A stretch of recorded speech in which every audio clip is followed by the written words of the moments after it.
पदान्तिकं वन्देऽहं श्रीगुरू श्रीयुतपदकमलं श्रीगुरुन् वैष्णवंश्च श्रीरूपं साग्रजातं सहगना रघुनाथान्वितं तं सजीवं साद्वैतं सावधूतं परिजनसहितं कृष्णचैतन्यदेवं श्रीराधा कृष्णपादान् सहगणललिता श्रीविशाखान्वितंश्च हे कृष्णा करुणा सिन्धु दीनबन्धु जगत्पते गोपीश गोपिकान्ता राधाकान्त नमोऽस्तुते।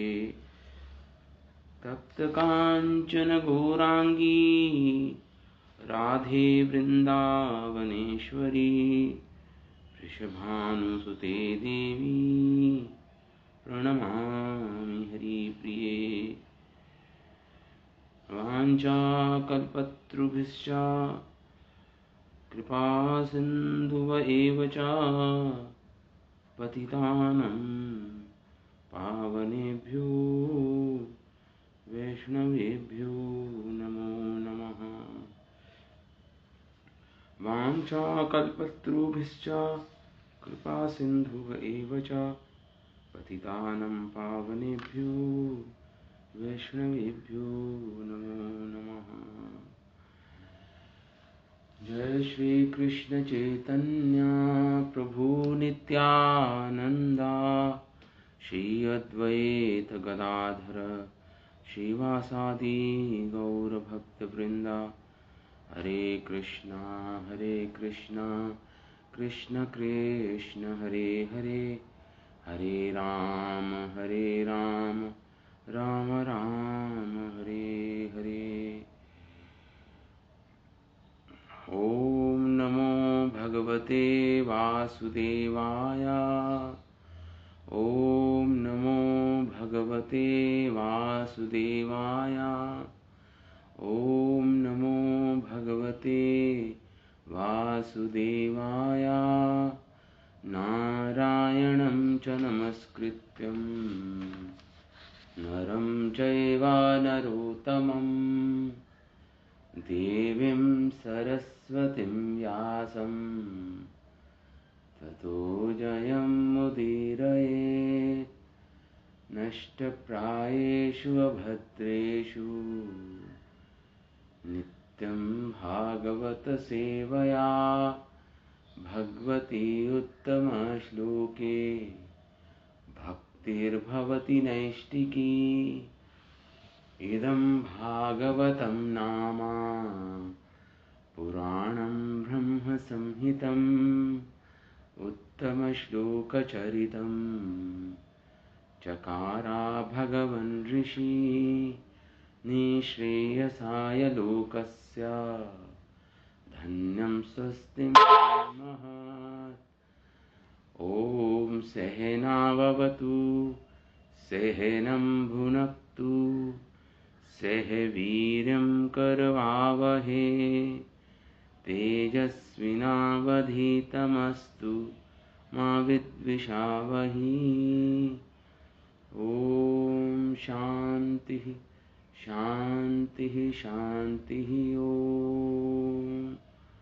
वसुदेवं सुतं देवं कंसचारूणमर्दनं देवकी परमानन्दं कृष्णं वन्दे जगद्गुरुम्।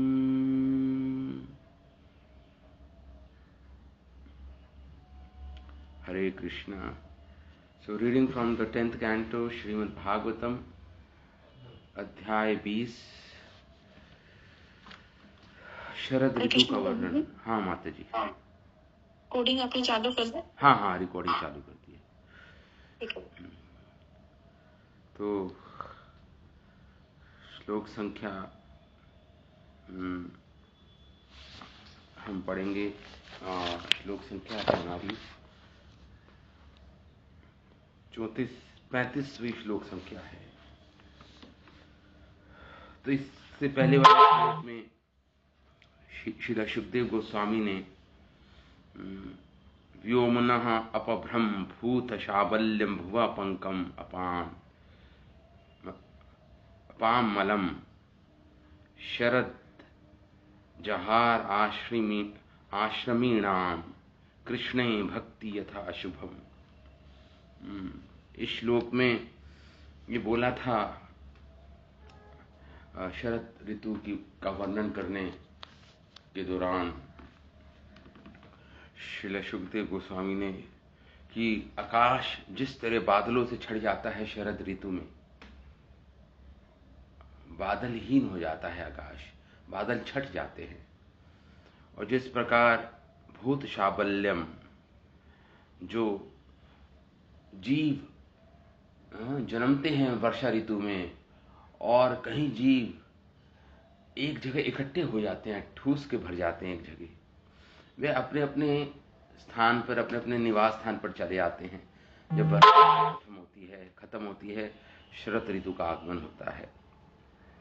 और भुवा पंक मामाम मलम, और जिस प्रकार पृथ्वी से कीचड़ चली जाती है, भुवा पंकम, पृथ्वी पर जो कीचड़ होती है वो शरद ऋतु में चली जाती है।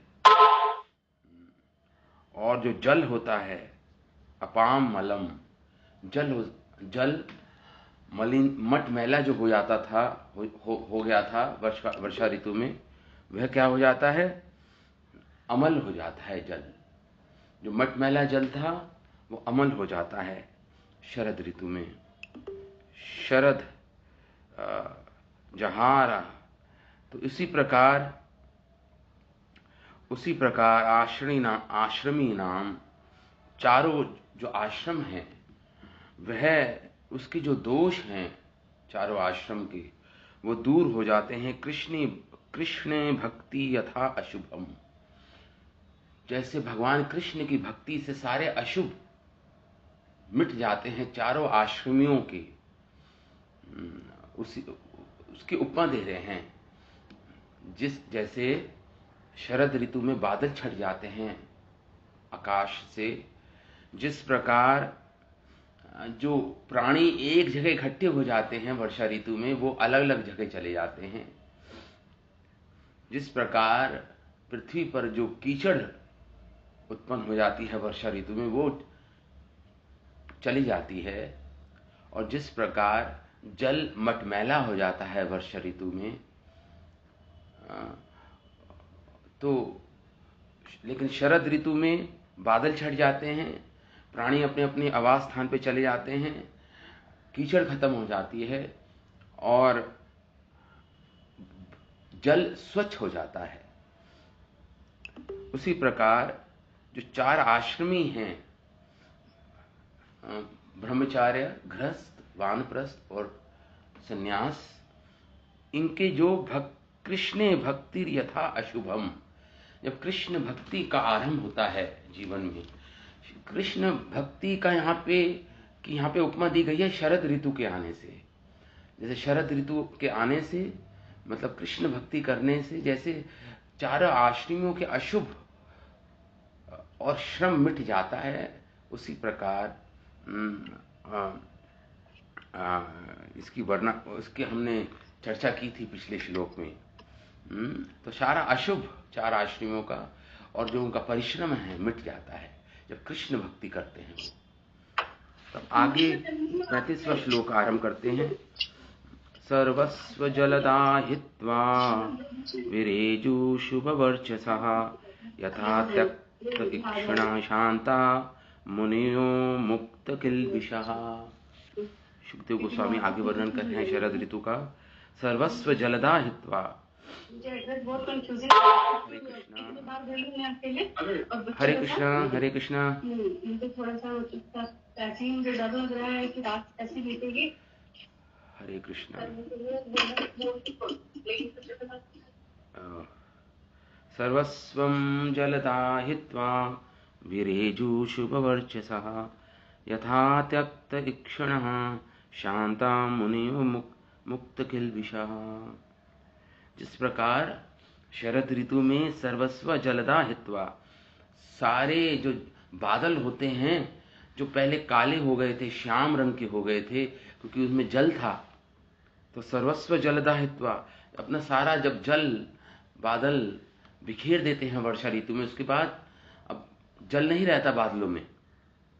विरेजु शुभ वर्चसा, तो जो सूर्य है, सूर्य का जो प्रकाश है वो प्रतिबिंब, वो सूर्य का प्रकाश एक ट्रांसपेरेंट मीडियम हो जाता है बादल, तो सूर्य के प्रकाश को फैलाता है बादल। क्या हो जाता है? विरेजु शुभ वर्चसा, शुद्ध हो जाता है बादल, काला श्याम रंग का नहीं रहता, अब स्वच्छ हो जाता है। तो जो सूर्य का तेज है, ये ताप प्रकाश है, वो प्रतिबिंब वो रिफ्लेक्ट करता है बादलों से जब शरद ऋतु आती है, क्योंकि अब गौर रंग का बादल हो गया है, सफेद हो गया है बादल, तो सूर्य का प्रकाश उससे प्रकाशित हो जाता है। इसी प्रकार एक सन्यासी त्यक्त इक्षण शांतः, जब उसके हृदय में सारी उसकी जो अभिलाषाएं हैं, जो इच्छा, भौतिक इच्छाएं हैं, जब सन्यासी मुक्त हो जाता है, त्यक्त इक्षण शांतः, तो वो शांत हो जाता है सन्यासी। मुनियो मुक्त किल्बिषा, और सारे पापों से मुक्त हो जाता है। जो उसके संकल्प विकल्प थे भौतिक एक सन्यासी के हृदय में, तो जब वो उनसे मुक्त हो जाता है तो उसकी जो लालसाएं हैं, पाप भरी लालसाएं हैं, उससे पूर्ण रूपेण मुक्त हो जाता है। मुक्त किल्बिषा, पाप रूपी जो लालसाएं हैं, भौतिक लालसाएं, भोगने की इच्छाएं से वो मुक्त हो जाता है, और सारी त्यक्त इक्षण, समस्त इच्छाओं का परित्याग कर देता है वो, तब लालसाओं से भी मुक्त हो जाता है। ये शरद ऋतु का आगमन हुआ, तो अब वही, तो क्या होता है जब उसका हृदय, उसका मन स्वच्छ हो जाता है, उसका हृदय सारी लालसाओं के पाप रूपी मल से मुक्त हो जाता है, तो वह आत्मा और परमात्मा की सूर्य सदर्श उसको क्या करता है, वो व्यक्त हो जाती है। उसकी आत्मा और परमात्मा रूपी जो सूर्य का प्रकाश है वो प्रकाशित हो जाता है, एक जब उसका हृदय स्वच्छ हो जाता है। ये उपमा दे रहे हैं सुखदेव गोस्वामी। सर्वस्वम जलदाहित्वा, जिस प्रकार शरद ऋतु में बादल स्वच्छ हो जाता है, सफेद हो जाता है, और सूर्य का प्रकाश प्रकाशित हो जाता है उसके द्वारा, बादलों के द्वारा, उसी प्रकार एक सन्यासी का हृदय जब स्वच्छ हो जाता है और सारे पापों से मुक्त हो जाता है, अनेक भौतिक लालसाओं से मुक्त हो जाता है, तो आत्मा और परमात्मा का प्रकाश उससे व्यक्त होना आरंभ हो जाता है। जो आत्मा छिपी हुई थी, ढकी हुई थी, जो परमात्मा ढके हुए थे हमारे चेतना से, हमारी दूषित चेतना, हमारे दूषित मन से ढक ली जाती है ना। आत्मा और परमात्मा की उपस्थिति हमारे हृदय में है, दोनों उपस्थित हैं हमारे हृदय में, आत्मा भी और परमात्मा भी। तो वो दोनों, तो यहाँ पे जब बात हो रही है कि श्याम रंग के बादल वर्षा ऋतु में वो ढक लेते हैं आसमान को, लेकिन अब तो स्वच्छ हो गए हैं बादल, सफेद हो गए हैं, तो इसी प्रकार तो वो सूर्य का प्रकाश चमकता है उनके द्वारा। उसी प्रकार जो आत्मा, अशुद्ध मन और अनेक भौतिक लालसाओं से जो ढक गई थी हमारी आत्मा, और भगवान स्वयं परमात्मा वो प्रकाशित हो जाते हैं। हमें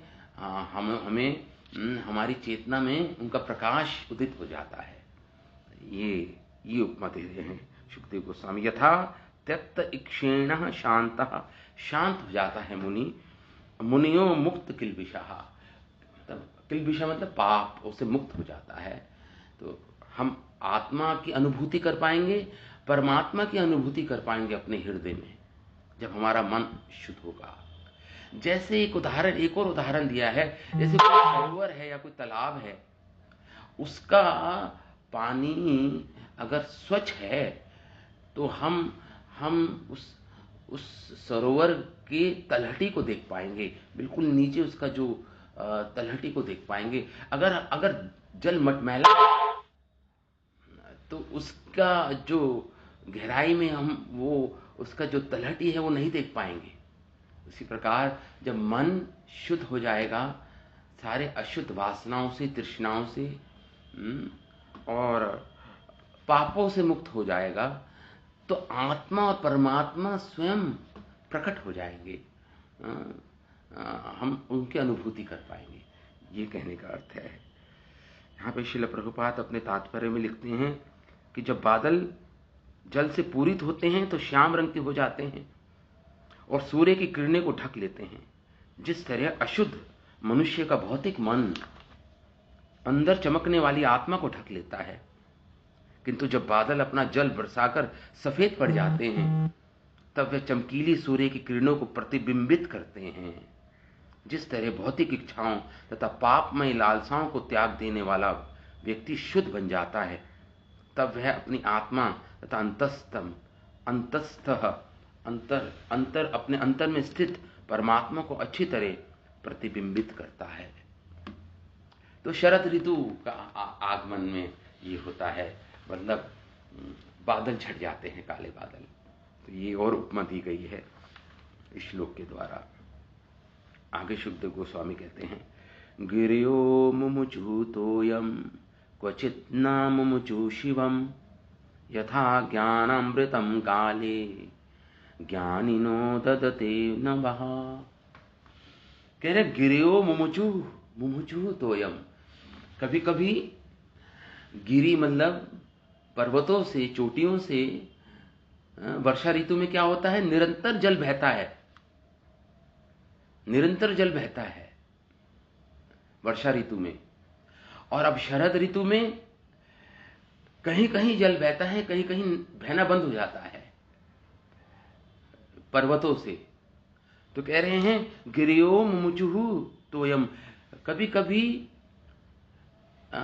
जहां पहले वर्षा ऋतु में तो निरंतर हर जगह से जल बह रहा था, लेकिन अब तो कुछ कुछ झरने रह गए पर्वतों से, जो जल जिससे जल बहता है नीचे। तो शरद ऋतु के आगमन से ऐसा होता है।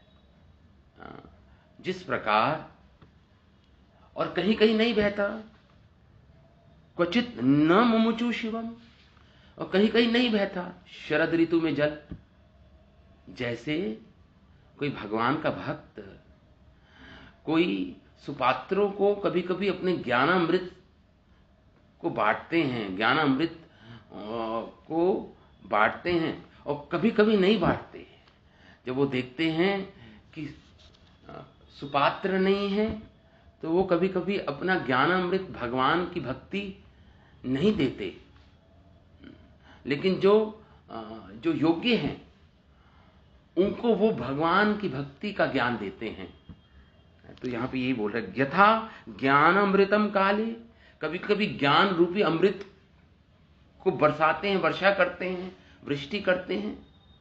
और कभी ज्ञानिनो ददते न वा, और कभी कभी जो अयोग्य जन होते हैं वो तो भक्त अपना ज्ञान भगवत ज्ञान नहीं देते उनको, अयोग्य जनों को।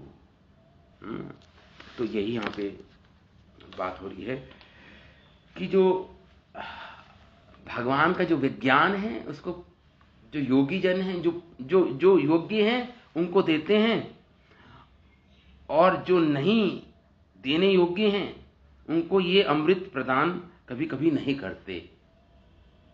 भगवत ज्ञान का अमृत उनको प्रदान नहीं करते वो।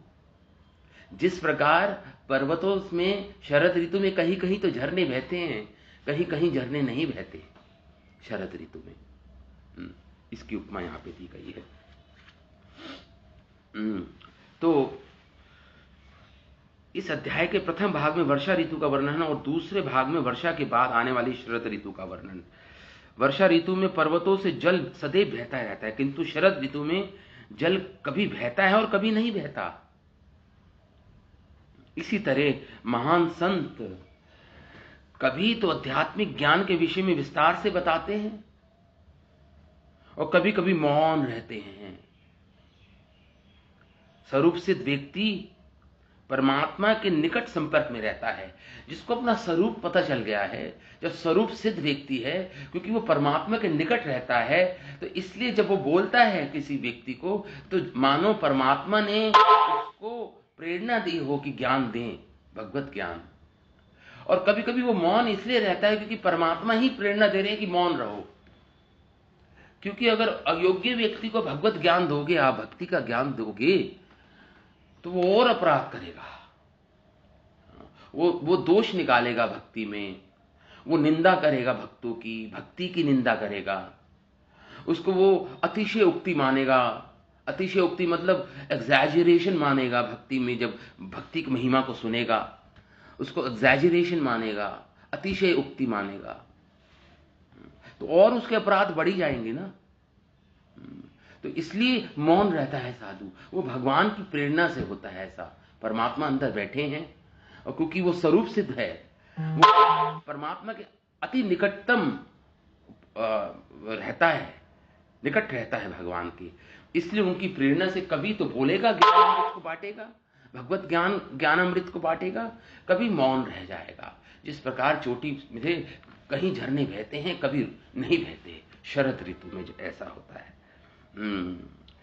तो परमात्मा की इच्छानुसार पटु आध्यात्मिक विज्ञानी परिस्थिति विशेष को देखते हुए परम सत्य के विषय में बातें कर भी सकते हैं और नहीं भी कर सकते, दोनों बातें होती हैं। आगे 37वें श्लोक में सुखदेव गोस्वामी आगे पढ़ते हैं। नेवा अविदन् श्रियमाणं जलं गाध जले चराः यथा आयु अनुहनम शयं नरा मूढ़ कुटुंबिना। बहुत सुंदर श्लोक है। इसमें कह रहे न अविदम श्रियमाणम जलम गाद जले चराः।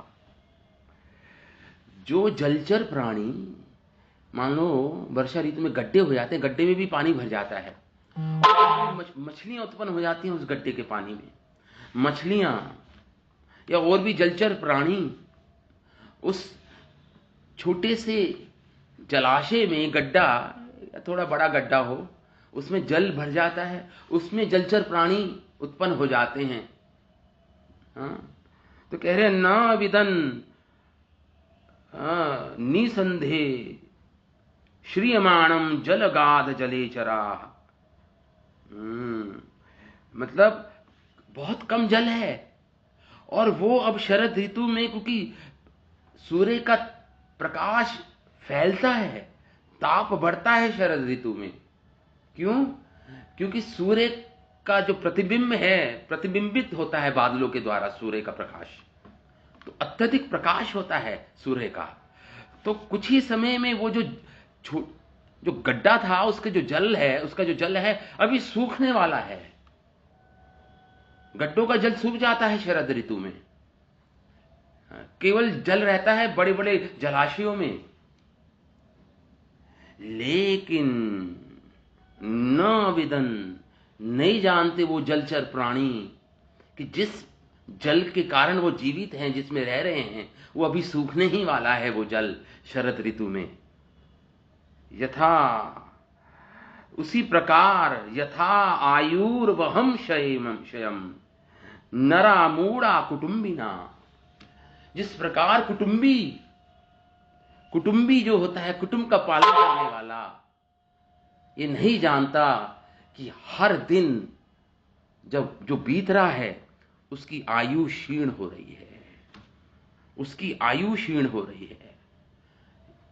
जो कुटुंबी ना है, जो बहुत ही व्यस्त है कुटुंब भरण करने के लिए, दिन रात मेहनत करके कुटुंब भरण कर रहा है, वो नहीं जानता कि उसकी आयु का एक एक दिन कम हो रहा है, उसकी आयु क्षीण हो रही है और मृत्यु को प्राप्त होने ही वाला है। वो समय बीत रहा है और अभी कोई भगवत ज्ञान नहीं हुआ, न भगवत भक्ति हो रही है, लेकिन समय एक एक दिन बीतता जा रहा है, उसकी आयु का क्षीण हो रहा है। जिस प्रकार कुटुंबी नहीं जानता, जैसे जलचर प्राणी जो छोटे से गड्ढे में रह रहे हैं वर्षा ऋतु के कारण, वर्षा ऋतु में उत्पन्न हुए थे, लेकिन अब शरद ऋतु में तेज सूर्य का प्रकाश से वो पानी सूखने ही वाला है, वो अनभिज्ञ हैं। उसी प्रकार एक कुटुंबी जो व्यस्त है कुटुंब भरण करने में, दिन में धन अर्जन करने में, रात को निद्रा में, एक कुटुंबी का पूरा जीवन बीत जाता है। वय हो रहा है, उसकी आयु क्षीण हो रही है, वे नहीं जानता। यथा आयु अनु अहम, प्रतिदिन अनु मतलब प्रतिदिन अहम, संयम घटती है। नरा मूढ़ा जो मूर्ख कुटुंबी है, नरा मूढ़ा कुटुंबिना, सुखदेव गोस्वामी कह रहे हैं। कुटुंब परिवार के सदस्यों के साथ रहते हुए कुटुंबी जो है उसकी आयु एक एक दिन कम हो रही है जीवन की। श्रील प्रभुपाद लिखते हैं, वर्षा ऋतु के उपरांत जल क्रमशः घटता जाता है, किंतु बेसुध मछलियां इसे समझ नहीं पाती। न एव अविदन, नहीं जान पाएंगे। अविदन मतलब, विदन मतलब जानना, अविदन मतलब नहीं जानना। श्रीयमाणम, कम हो रहा है जल श्रीयमान हो रहा है, नहीं जाल कौन नहीं जानते? गाध जले चरा, जो गाध मतलब छोटे से जल में जो रहने वाले जलचर प्राणी हैं, गाध जले चरा, थोड़े से जल में जो रहने वाले प्राणी हैं, नहीं जानते। अथा वह झील और समुद्र के तट पर प्राय आप देखते हो भटक जाते हैं। कभी कभी तट पर आ जाती हैं मछलियां, वो नहीं जानते कि पानी सूख रहा है। इसी तरह गृहस्थ जीवन में व्यस्त रहने वाले लोग ये नहीं समझ सकते कि उनकी बाकी आयु निरंतर घटती जा रही है। इसी तरह वे अपनी कृष्ण भक्ति पूरी नहीं कर पाते और जन्म मृत्यु के चक्कर में भटक जाते हैं। कृष्ण भक्ति पूरी नहीं कर पाएंगे, आयु खत्म हो जाएगी। जब परीक्षा होती है तो जब आंसर शीट हम लिखते हैं तो जैसे ही समय जो पूर्ण हो जाता है तो तुरंत जो एग्जामिनर्स होते हैं वो तुरंत आपकी जो आंसर शीट छीन लेते हैं। हमारी यूनिवर्सिटी में तो ऐसा होता था, तुरंत छीन लेते हैं आंसर शीट, और लिखने का अब अलाउड नहीं है, समय बीत गया। और आगे क्या बोल रहे हैं सुखदेव गोस्वामी? गाधवारी चरापातापम अविंदम शरद अर्कजम यथा दरिद्र कृपणा कुटुंबी अविजित इंद्रियः गाधवारी चरातापम अविंदन शरद अर्कजम यथा दरिद्रः कृपणः कुटुंबी अविजित इंद्रियः।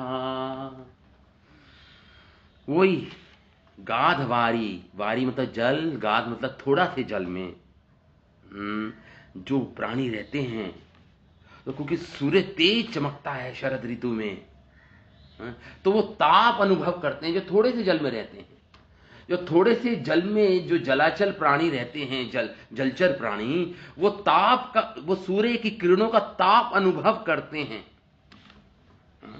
गाधवारी चरा तापम अविंदन शरद अर्कजम। शरद ऋतु में अर्क मतलब सूर्य का ताप अनुभव करते हैं, उसकी किरणों का ताप। जिस प्रकार एक कुटुंबी, एक दरिद्र कृपणा मतलब कंजूस कुटुंबी जो आध्यात्मिक रूप से दरिद्र है, जिसको कृष्ण भक्ति का कोई ज्ञान नहीं, दरिद्र कृपणा, जो कंजूस है, कुटुंबी अविजित इंद्रिया, जिसकी इंद्रियां नियंत्रित नहीं हैं, उसको वो कह रहे हैं कि अपनी इंद्रियों को वश में नहीं कर पाता वो, और इसलिए अपनी अनियंत्रित इंद्रियों के कारण वो कुटुंब पारिवारिक विषयों में ही रत रहता है, लिप्त रहता है, और परिवार का ताप सहता रहता है, अनेक समस्याओं को सुलझाता रहता है, पूरा जीवन उसका समस्याओं को सुलझाने में ही खत्म हो जाता है।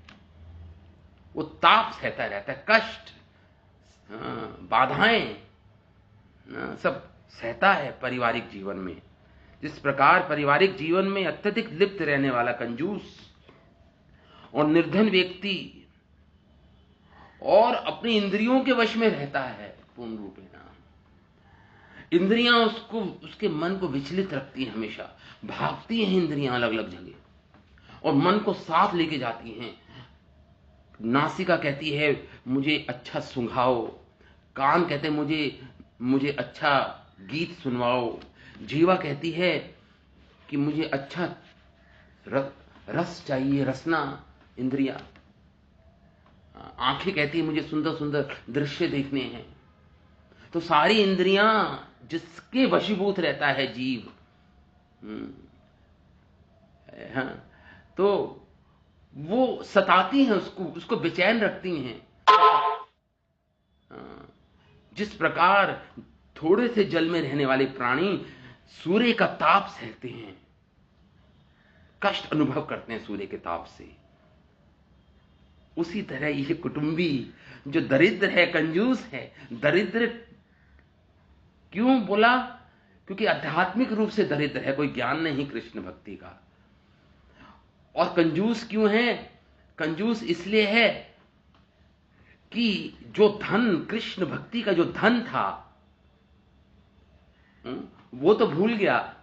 जो थोड़े से धन के पीछे अब वो देखता है कि एक भी मेरी कौड़ी व्यर्थ न जाए, जो मैं बहुत मेहनत से कमा रहा हूं धन, उसको वह नहीं करता, इसलिए कंजूस। उसी तरह छिछले जल में तैरने वाली मछलियों को शरतकालीन सूर्य का ताप सहना होता है, पड़ता है। ये बहुत ही सुंदर उपमा दी गई है शुकदेव गोस्वामी की तरह। श्रील प्रभुपाद जी के शिष्यों ने लिखा है, इसमें तात्पर्य उन्होंने दिया है कि पिछले श्लोक में तो वर्णन किया था कि बेसुध मछलियों को जल घटने का कोई पता नहीं चलता। ये तो पिछले श्लोक में हमने पढ़ा, बेसुध है, उनको पता नहीं जल घट रहा है। किंतु कोई ये सोच सकता है कि तब तो मछलियां अत्यधिक सुखी होंगी। अगर कहते हैं ना इग्नोरेंस इज ब्लिस, इंग्लिश में कहावत है इग्नोरेंस इज ब्लिस, मतलब अगर किसी के बारे में पता ही नहीं वो आनंद है। अगर अज्ञानी है तो वो तो आनंद से जी रहा है, उसको पता ही नहीं कि जन्म मृत्यु जरा आदि में वो घिरा हुआ है, उसके दर्शन करता ही नहीं, जन्म मृत्यु जरा व्याधि, उसको वो बेसुध है, उसको पता ही नहीं जीवन की असली समस्याएं हैं, ये रियल प्रॉब्लम्स हैं लाइफ की, birth, death, old age and disease, पता ही नहीं इसको, उसके ज्ञान में ही नहीं है ये बात, बेसुध है वो मृत प्राय है, मतलब बेहोशी समझ लो आप। तो आप ये एक तर्क दे सकते हो, ठीक है बेसुध है तो इट मीन्स आनंद में है, कम से कम आनंद में तो है। हमें तो शुद्ध हो गई है कि जन्म मृत्यु जरा व्याधि भी पड़े हुए हैं, तो हम तो और कष्ट सह रहे हैं, भक्त तो और कष्ट सह रहा है जब उसको गीता का ज्ञान हो गया। अब जिसको गीता का ज्ञान नहीं है, शास्त्रों का ज्ञान नहीं है, वो तो बेसुध हुआ पड़ा है, उसको तो वो तो बड़े आनंद से जी रहा है, इग्नोरेंस इज ब्लिस। ऐसा नहीं है, श्लोक में बोल रहे हैं नहीं, ना ना ना ना, ऐसा नहीं होगा। क्योंकि सूर्य के ताप से झुलसने लगी उन अज्ञानी मछली, जो अज्ञानी थी मछलियां, जब शरद कालीन सूर्य के ताप से झुलस रही हैं, वो सुखी नहीं है, वो ताप में जल रहे हैं। जो भगवान की भक्ति नहीं करते, जिनको आध्यात्मिक ज्ञान नहीं है जीवन में, वह इस संसार का ताप, त्रिताप से झुलस रहे हैं। आदि भौतिक, आध्यात्मिक और आदि देविक ताप से झुलस रहे हैं। ना जानना और जानने से कोई अंतर नहीं पड़ता, त्रिताप तो मिल ही रहा है। पंच क्लेश, अविद्या, जन्म मृत्यु, क्या है, अभिनिवेश, अविद्या, अस्मिता, भूख, अविद्या, अस्मिता, जन्म मृत्यु और अभिनिवेश, मन का अभिनिवेश, ये 5 प्रकार के क्लेश होते हैं, पंच क्लेश बोलते हैं। तो त्रिताप और पंच क्लेश, ब्रह्मा से लेकर एक छोटी चींटी, इंद्र से लेकर इंद्रगोप, इंद्रगोप एक छोटा सा कीड़ा होता है लाल रंग का, सब सह रहे हैं इस भौतिक संसार में। ये त्रिताप और 5 प्रकार के क्लेश सब सह रहे हैं।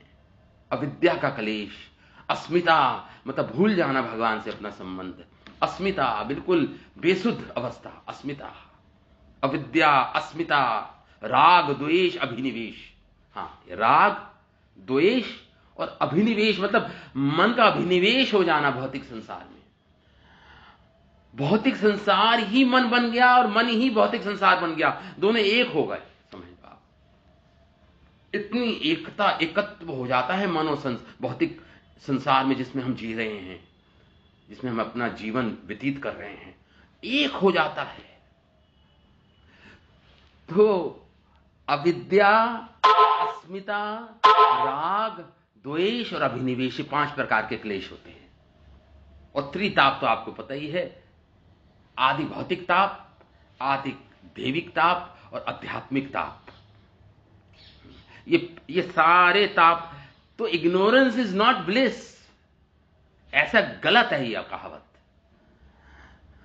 आंखें बंद करके ऑस्ट्रिच क्या करता है, ऑस्ट्रिच एक पक्षी होता है, जब कोई उसका प्रे करने वाला प्रेडेटर आ जाता है, जो उसको खाने वाला है, वो अपनी आंखें बंद कर लेता है, बस सोचता है कि वो सुरक्षित हो गया। नहीं, सुरक्षित नहीं हुआ। आंखें बंद करने से सुरक्षा नहीं मिलेगी, भगवान का आश्रय लेना होगा सुरक्षा लेने के लिए। तो यहां पे यही बात हो रही है।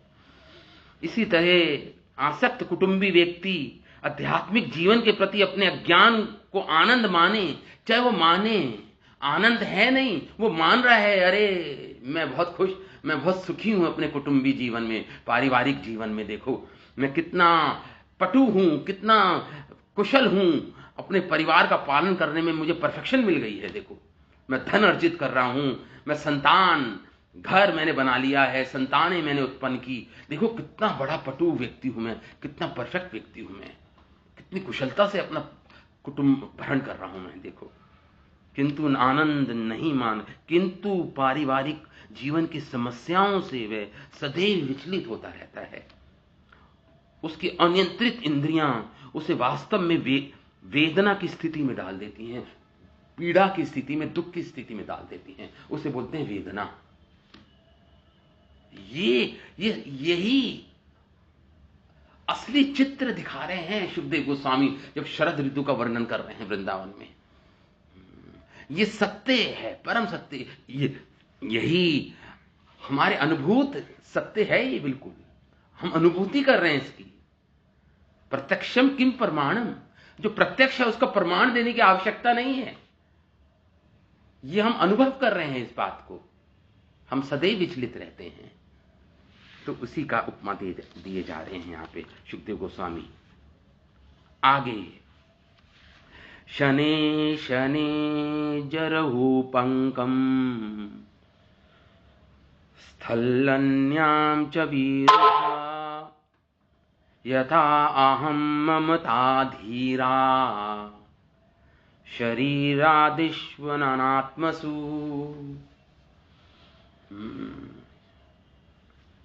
शनि शनि जुरुहु पंका पंका। शरद ऋतु में क्या होता है, धीरे धीरे कीचड़ साफ हो जाती है पृथ्वी की, कीचड़ साफ होती है। शनि शनि जरहू पंकम, जरहू मतलब त्यागना, कीचड़ त्याग देती है पृथ्वी, कीचड़ से मुक्त हो जाती है कीचड़ से। स्थलन्याम, और कहीं कहीं जगह जमीन, और जो पेड़ पौधे उत्पन्न हुए थे वर्षा ऋतु में, जो अभी कच्ची अवस्था में थे, वो पक जाते हैं, विरुद्धा पक जाते हैं शरद ऋतु में। जो अभी नए नए उत्पन्न, आपने देखा होगा वर्षा ऋतु में नए नए पौधे उत्पन्न होते हैं, और शरद ऋतु में वो और बड़े हो जाते हैं, बढ़ जाते हैं वो। उसी प्रकार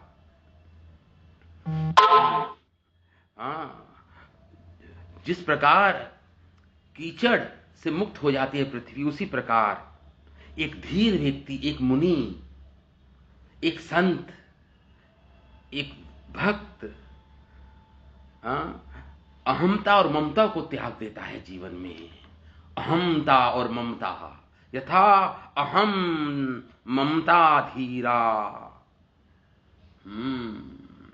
त्याग देता है। शरीर आदिश्व न अनात्मसु, जानता है कि शरीर, और आदिश्व का मतलब वो संतान, घर, संपत्ति।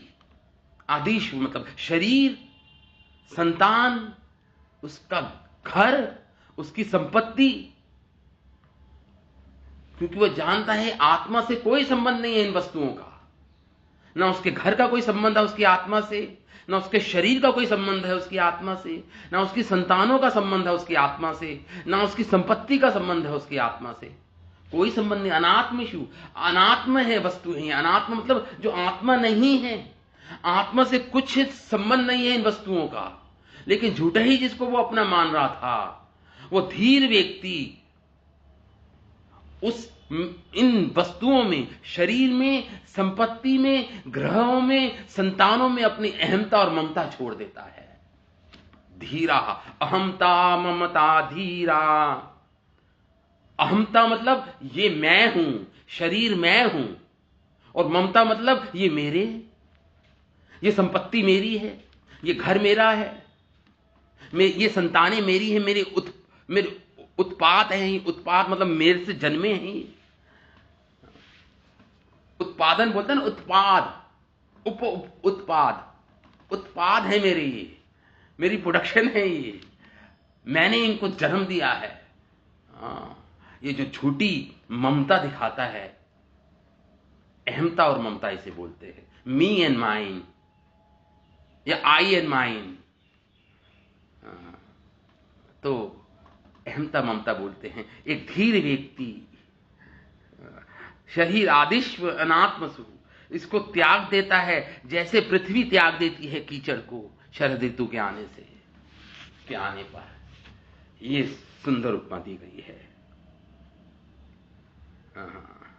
शरीर और उत्पाद, शरीर और उत्पाद का क्या मतलब हुआ? संतान, घर और संपत्ति। इससे धीर व्यक्ति इन वस्तुओं को अपनी आत्मा को भिन्न मानते हैं। एक धीर व्यक्ति त्याग देता है अहंता और ममता को। अब उसकी अहंता ममता किसमें होती है? भगवान में। भगवान, मैं भगवान का हूं, भगवान मेरे हैं। मैं भगवान का हूं, भगवान मेरे हैं। अब ये भावना आ जाती है उसकी। आत्म वस्तु में उसकी ममता और अहमता हो जाती है। अनात्म वस्तु में छूट जाती है। अनात्म वस्तु से छूट जाती है। ये सुंदर उपमा सुखदेव गोस्वामी दे रहे हैं शरद ऋतु में। इस प्रकार आगे और बोल रहे हैं। सुखदेव गोस्वामी वर्णन कर रहे हैं। निश्चल अम्बुभूत तुष्णीम समुद्रः शरदागमे आत्मा अन्य परमते सम्यक मुनि व्योपरत आगमः। निश्चला अम्भूत तुष्णिम समुद्र शरद आगमे। जब शरद का आगम होता है, जब शरद ऋतु प्रवेश करता है, तो उस समय जो अंबु समुद्र और नदियां क्या हो जाते हैं? अविचलित हो जाते हैं। क्या होता है? स्थिर हो जाते हैं, निश्चला हो जाते हैं। मतलब निश्चल मतलब जड़, मतलब बिल्कुल जो ट्रबुलेंट फ्लो होता है वो अब स्मूथ हो जाता है। वो जो विचलितता है वो स्थिर हो जाती है। जलाशयों में जल का बहना स्थिर हो जाता है। उस कह रहे हैं निश्चल हो जाता है। अंबु मतलब जल, अभूत तुष्णिम शांत, और समुद्र शांत हो जाता है शरद ऋतु के आगमन से। उसी प्रकार जब वो मुनि अब जो पहले कर्म कांडों के मंत्र पढ़ता था, या जो वेदों के वो अंश पढ़ता था जिसमें कर्म कांड हो, या मोक्ष की बात हो, ज्ञान के द्वारा मोक्ष की बात हो, या स्वर्ग जाने की बात हो, कर्म कांड का वो सेक्शन, मतलब कर्म कांड, ज्ञान कांड, केवल अभिषेर भांड। कौन कहते हैं? शिला नरोत्तम दास ठाकुर कहते हैं, कर्म कांड, ज्ञान कांड, केवल अभिषेर भांड। क्या कि ये जो शास्त्र, वेदों के ज्ञान कांड का जो सेक्शन है, ज्ञान कांड, जिसमें ज्ञान है, जिसमें हम मोक्ष की चर्चा करते हैं, मुक्ति की चर्चा करते हैं, ज्ञान को अर्जित करके, निर्मल ज्ञान को अर्जित करके मोक्ष को प्राप्त करते हैं, जिसमें ऐसा दे रखा है। ऐसे वैदिक मंत्र। कर्मकांड होता है, ये वैदिक अनुष्ठान करोगे, ये यज्ञ करोगे तो स्वर्ग जाओगे, भोगोगे स्वर्ग में वहां के भोग ऐश्वर्य को। तो वो उसे बोलते हैं कर्मकांड। वो वेदों का ही सेक्शन है कर्मकांड। 80% जो वैदिक श्लोक, वेदों में जो श्लोक दे रखे हैं वो कर्मकांड के ही दे रखे हैं, और 12-13% ज्ञान कांड के श्लोक दे रखे हैं, और केवल उपासना कांड के 7-8 श्लोक हैं। 7-8% है बस।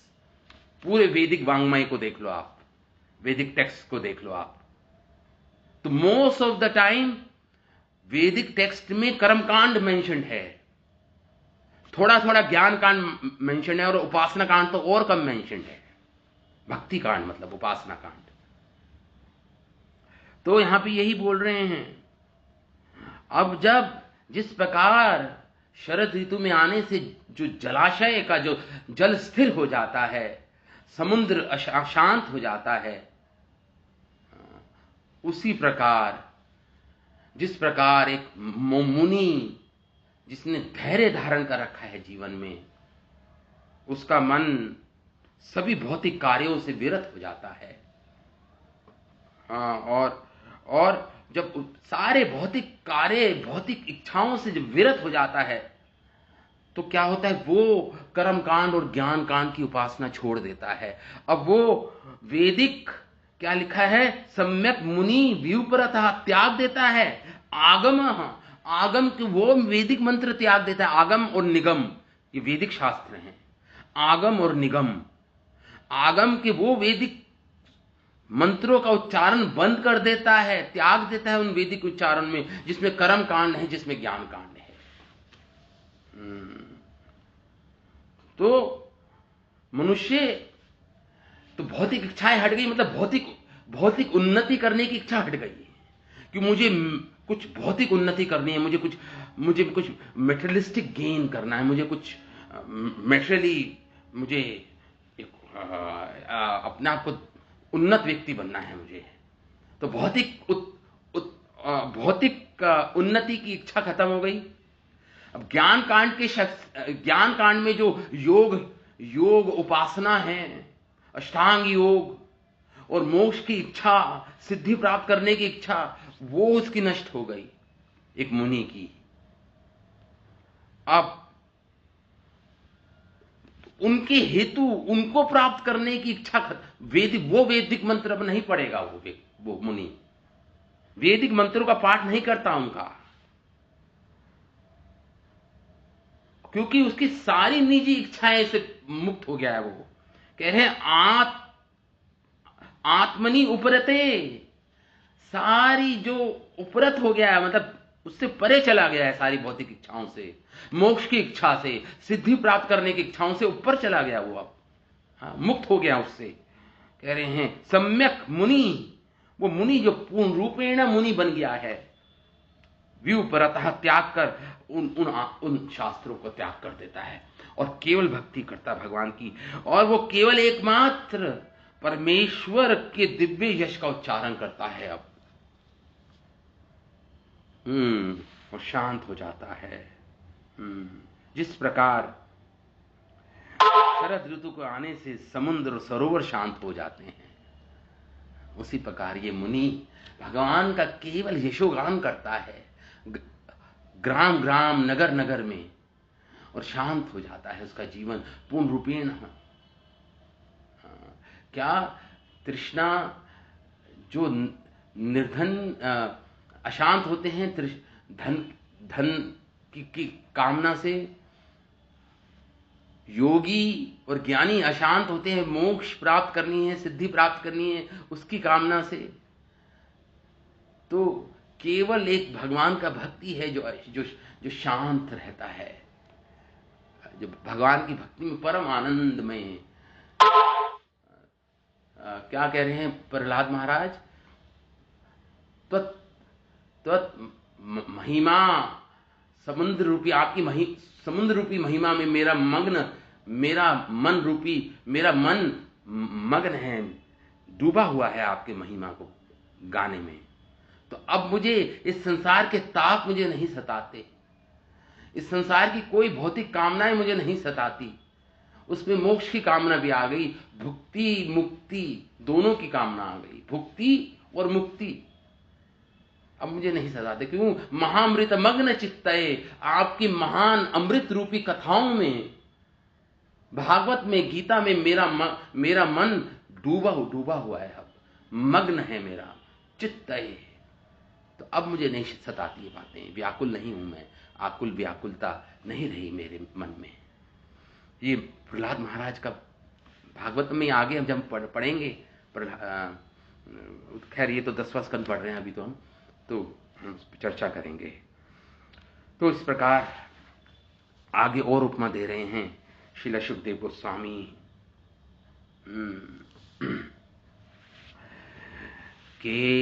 केदारभयतु अपः, केदारेभ्येतु अपः अघ्रणन् कृष्यका दृढसेतुभिः, यथा प्राणेस्त्रवत् ज्ञानं तत्निरोधेन योगिना। क्या कह रहे हैं यहाँ पे इस श्लोक में? जिस प्रकार जब शरद ऋतु आती है तो जो मेड़े टूट गई थी खेतों में, मेड़ क्यों बनाते हैं खेतों में? ताकि पानी रुके, पानी भये ना। मेड़े टूट गई थी वर्षा ऋतु में किसानों की खेतों की। तो कह रहे हैं केदारेभ्य, वो केदारेभ्य मतलब जल से भरे हुए खेत, तू अपहा अग्रहण कृष्य को। अब वो जो खेत में पानी भर गया था, अब वो पुनः वो मेड़े बनाते हैं ताकि पानी रुका रहे। धान की खेती करते हैं ना, जब चावल की खेती करते हैं, वो चाहते हैं कि खेतों में पानी, धान का जो धान होती है वो, उसको पानी चाहिए, खेतों में पड़ा रहे पानी। तो ताकि वर्षा ऋतु का जो पानी जो भर गया है खेतों में, कि वो दोबारा ना बह जाए, इसलिए कृषक जो किसान होते हैं वो मेड़े बनाते हैं ताकि पानी भरा रहे, भरे ना भार। सेतु बनाते हैं, बांध बनाते हैं, मेड़ बनाते हैं, कहने का अर्थ यह है। उसी प्रकार जो ज्ञानी होता है वो अपनी इंद्रियों को रोकता है ताकि उसका जो बल है, तप करने का जो बल है, वो बल उसके शरीर में रहे, जिससे वो भगवान की भक्ति या ज्ञान मार्ग पे चल पाए या योग साधना कर पाए। अपनी इंद्रियों को वशीभूत रखता है वो, जिससे उसका शारीरिक बल और उसका मानसिक बल उसका व्यय ना हो, वो खराब ना हो, नष्ट ना हो। इसलिए वो अपनी इंद्रियों को वश में रखता है। तो अपनी चेतना को शुद्ध इंद्रियों द्वारा बाहर निकलने से रोकता है। जो उसकी कॉन्शियसनेस है, जो उसकी चेतना है, जो इंद्रियों के द्वारा बाहर ली जाती है, और जो उसकी शक्ति का ह्रास होता है, उसकी आध्यात्मिक शक्ति का ह्रास होता है, उसका शारीरिक शक्ति का ह्रास होता है, उसमें क्षीण हो जाती है। शारीरिक और मानसिक बल उसका, आध्यात्मिक बल उसका क्षीण हो जाता है। जितनी इंद्रियां प्रबल होंगी बाहर जाने में, जितनी इंद्रियों के द्वारा भोग करेंगे संसारिक, उतने ही उसकी इंद्रियां, उसका शारीरिक बल क्षीण हो जाता है। तो अब शरद ऋतु आ गई है। अब जो पानी भर गया था, ताकि वह पानी बाहर ना जाए, खेतों में ही रहे, क्योंकि अब धान की खेती का पौध उगाएगा वो किसान। तो धान अच्छा होता है, जितना पानी हो उतना धान अच्छा होता है, चावल जिसे बोलते हैं। हाँ, तो उसी प्रकार एक यथा प्राणे स्त्रवतः ज्ञानम, अपने प्राण शक्ति, अपने ज्ञान से, अपने ज्ञान के द्वारा, अपने विवेक के द्वारा, ज्ञानम तत् निरोधेर, निरोध करता है, रोकता है कि वह ना हो जाए मेरा ज्ञान, क्षीण ना हो जाए। योगिक जन को उसको भयकर बाहर ना जाने देना, इंद्रियों को कठोर नियंत्रण में रखते हैं। श्रील प्रभुपाद इस पर टीका देते हैं। श्रील प्रभुपाद की टीका है श्लोक पर। शरद में किसान अपने खेतों के अंदर का जल बचाने के लिए मजबूत मेड़े बना देते हैं, जिससे खेतों के अंदर का पानी बाहर ना जा सके, क्योंकि अब नई वर्षा की कोई आशा नहीं रहती। अब तो शरद ऋतु आ गई है ना, अतएव वह खेत में ही जो पानी रहता है उसे बचाना चाहते हैं किसान जन। इसी प्रकार जो व्यक्ति आत्म साक्षात्कार में वास्तविक बड़ा चढ़ा हुआ है, योगी जन, वे अपनी इंद्रियों को अनियंत्रित करके अपनी शक्ति की रक्षा करते हैं। यह सलाह दी जाती है कि 50 वर्ष की आयु होने पर मनुष्य पारिवारिक जीवन से विरक्त हो ले। श्रील प्रभुपाद अपने टीका में लिखते हैं, यह सलाह दी जाती है कि आफ्टर 50 इयर्स तक गृहस्थ आश्रम, उसका वानप्रस्थ शुरू हो जाता है।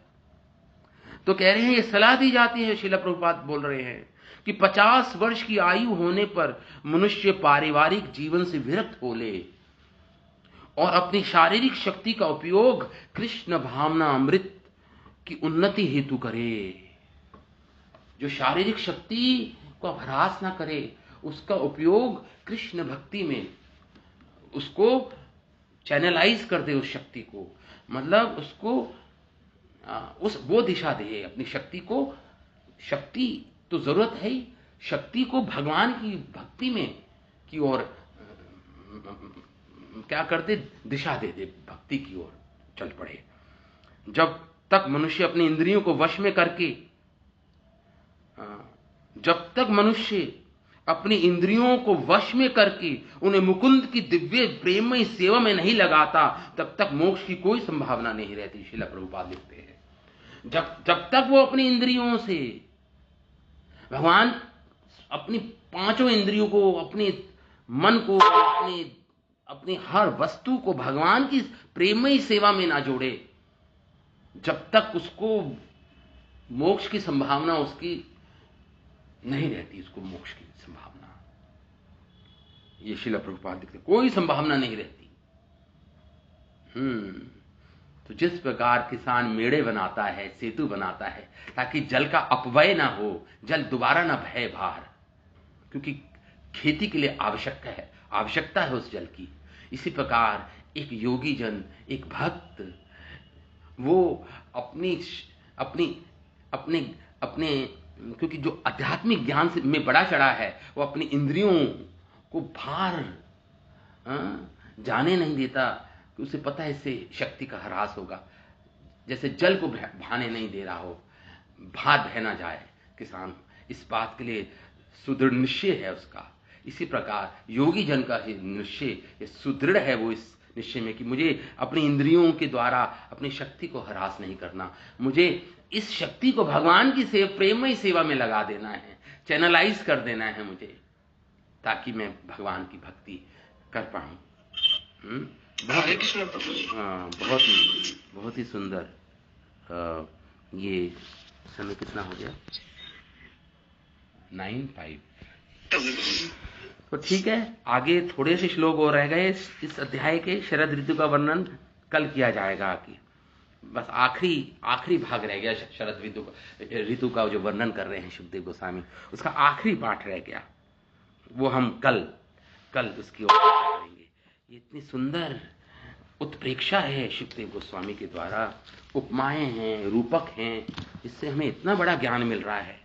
देखिए, वर्षा ऋतु का वर्णन कर रहे हैं, शरद ऋतु का वर्णन कर रहे हैं वृंदावन में, तो उसमें उसके साथ साथ शुकदेव गोस्वामी हमें इतना बड़ा आध्यात्मिक ज्ञान दे रहे हैं इस उत्प्रेक्षा से।